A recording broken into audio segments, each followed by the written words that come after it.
আমরা মাধবদীবাসী সংগঠনের আয়োজনে ইফতার ও দোয়া মাহফিল। মমতাজ হার্বাল প্রোডাক্টস নিবেদিত নরসিংদী টিভি নিউজ আপডেট। পবিত্র মাহে রমজান উপলক্ষে আমরা মাধবদীবাসী সংগঠনের আয়োজনে মঙ্গলবার 25 মার্চ বিকেলে মাধবদী গার্লস স্কুল অ্যান্ড কলেজে রাজনীতিবিদ, শিক্ষাবিদ, সুশীল সমাজ, ব্যবসায় প্রতিনিধি ও শহীদদের স্মরণে এবং মাধবদীর সর্বস্তরের মানুষের সম্মানে আলোচনা সভা, দোয়া ও ইফতার মাহফিল অনুষ্ঠিত হয়েছে।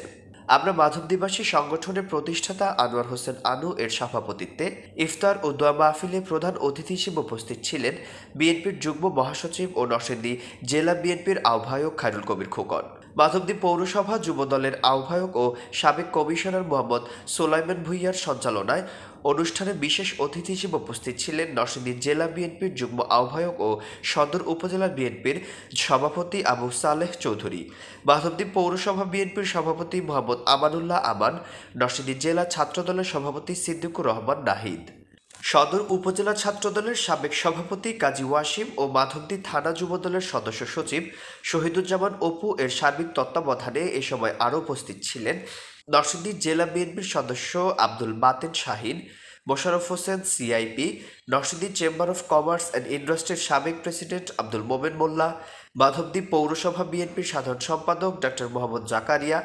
মাধবদী পৌরসভা যুবদলের সাবেক সাধারণ সম্পাদক শেখ ফরিদ, কাঠালিয়া ইউনিয়ন বিএনপির আহ্বায়ক নূর মোহাম্মদ,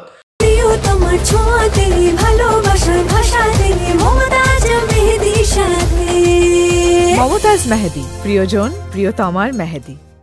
সদস্য সচিব ইসহাক মিয়া, নুরালাপুর ইউনিয়ন বিএনপির আহ্বায়ক সাদিকুর রহমান গাজী, মাধবদী বাজার বণিক সমিতির সাধারণ সম্পাদক Anwar Hossain, Mizan commissioner, morning sun school and কলেজের প্রতিষ্ঠাতা ইঞ্জিনিয়ার মফিজুল ইসলাম ও মাধবদী পৌরসভার সাবেক কাউন্সিলর মকবুল হোসেন প্রমুখ। এ সময় আমরা মাধবদীবাসী সংগঠনের মঙ্গল ও সমৃদ্ধি কামনা এবং দেশ ও জাতির কল্যাণ কামনা করে দোয়া ও মোনাজাত করা হয়। Report Sabbir Ahmed, Narsingdi TV.